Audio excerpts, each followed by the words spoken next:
আসসালামু আলাইকুম প্রিয় দর্শক, দূরেরও কাছে যে যেখান থেকে আমার ভিডিওটি দেখছেন, আশা করি সবাই অনেক ভালো আছেন। আওয়ার্স কিচেন থেকে সবাইকে স্বাগত জানাচ্ছি আজকের রেসিপি দেখার জন্য। আজকে আমি আপনাদের সাথে খুবই সিম্পল একটি রেসিপি শেয়ার করব। ডিম দিয়ে ডালের রেসিপি। খুবই সাধারণ উপকরণ দিয়ে করা হয়, কিন্তু গরম ভাতের সাথে খেতে অসম্ভব মজাদার হয়ে থাকে। চাইলে রুটি বা পরোটার সাথেও পরিবেশন করতে পারবেন। মাছ মাংসের পাশাপাশি মাঝে মধ্যে এই খাবারটি তৈরি করে দেখতে পারেন। আশা করি আপনাদের ভালো লাগবে। তো ডিম দিয়ে ডাল রেসিপিটি করতে আমাদের যা যা উপকরণ লাগবে তা আমরা সব কিছু মোটামুটি একত্রে গুছিয়ে নিয়েছি। তো এখন আমরা চলে যাব রান্না করতে। চুলায় একটি কড়াই বসিয়ে দিয়ে দিব রান্নার রেগুলার তেল। এখানে আমরা তেল দিব 1/4 কাপ পরিমাণ। তেলটাকে দিয়ে আমরা একটু গরম করে নেব। তেলটা গরম হলে দিয়ে দিব পেঁয়াজ কুচি। এখানে আমরা 1 কাপ পরিমাণ পেঁয়াজ কুচি দিয়ে দিব। তো পেঁয়াজটা গরম তেলে দিয়ে একটু নেড়ে চেড়ে পেঁয়াজ কুচিটাকে একটু নরম করে নেব। এ পর্যায়ে আমরা দিয়ে দিব রসুন কুচি। এখানে আমরা রসুন কুচিটা দিব 1/4 কাপ পরিমাণ। রসুন কুচিটা দিয়ে পেঁয়াজের সাথে একটু ভালো করে নেড়ে চেড়ে ভেজে নেব।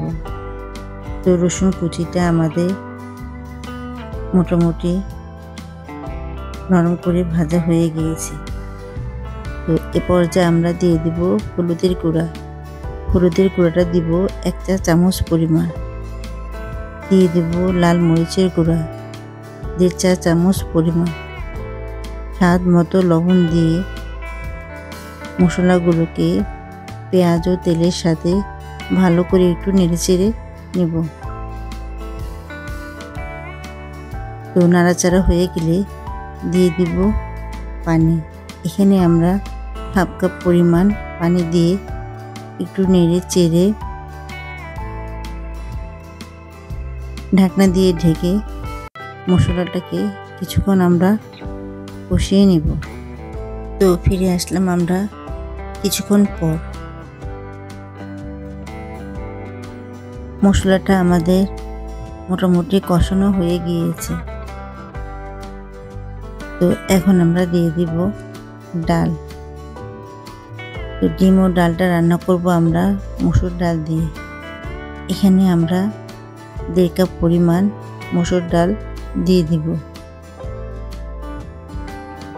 এ পর্যায়ে মসুর ডালগুলোকে মশলার সাথে ভালো করে নেড়ে চেড়ে ঢাকনা দিয়ে ঢেকে কিছুক্ষণ কষিয়ে নেব। তো আমরা ফিরে আসলাম কিছুক্ষণ পর। মশলার সাথে ডালটাকে আমরা কিছুক্ষণ কষিয়ে নিয়েছি। এখন একটু নেড়ে চেড়ে দিয়ে দিব পানি। এখানে আমরা 3.5 কাপ এর মতো পানি দিয়ে ডালটাকে একটু নেড়ে চেড়ে ঢাকনা দিয়ে ঢেকে আবারও আমরা কিছুক্ষণ রান্না করব। তো আমরা ফিরে আসলাম কিছুক্ষণ পর। ডালটা আমাদের মোটামুটি অনেকটাই সিদ্ধ হয়ে গিয়েছে। এখন ডালটাকে আমরা একটু ভালো করে নেড়ে চেড়ে নেব, যাতে নিচে লেগে না যায়। তো এখন আমরা দিয়ে দিব টমেটো স্লাইস। এখানে আমরা 2টি টমেটোকে ফালি করে কেটে নিয়েছি। এখন দিয়ে দিব কাঁচামরিচ।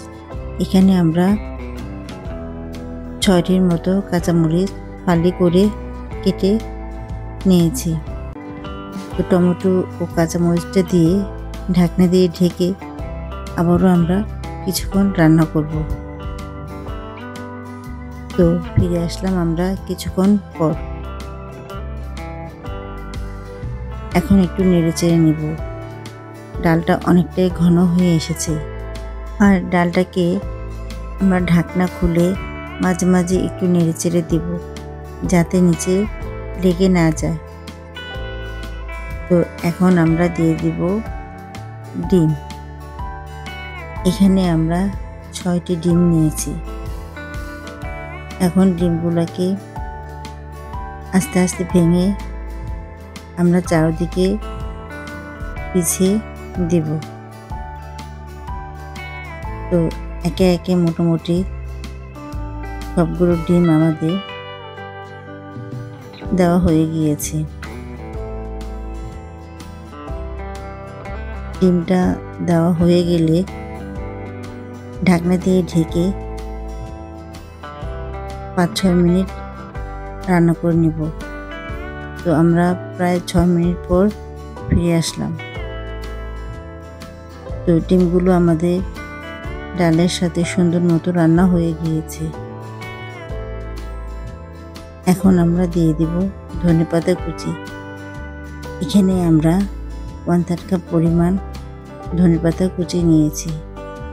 এখন ধনেপাতাটাকে আমরা চতুর্দিকে একটু বিছিয়ে দেব এবং আলতোভাবে চামচ দিয়ে একটু নেড়ে চেড়ে দিব। তো নাড়াচাড়া হয়ে গেলে ঢাকনা দিয়ে ঢেকে প্রায় 2 মিনিটের মতো একটু রান্না করে নেব। ফিরে আসলাম আমরা 2 মিনিট পর। ডালটা আমাদের সুন্দর মতো রান্না হয়ে গিয়েছে। এখন আমরা একটি পরিবেশন প্লেটে ডালটাকে তুলে নেব এবং গরম গরম পরিবেশন করব। ডিম দিয়ে ডালের এই রান্নাটা কতটা ভালো হয়েছে আপনারা তৈরি করলে বুঝতে পারবেন। হুবহু এই রেসিপিতে একবার তৈরি করে দেখতে পারেন, ইনশাআল্লাহ ভালো লাগবে বলতে পারি।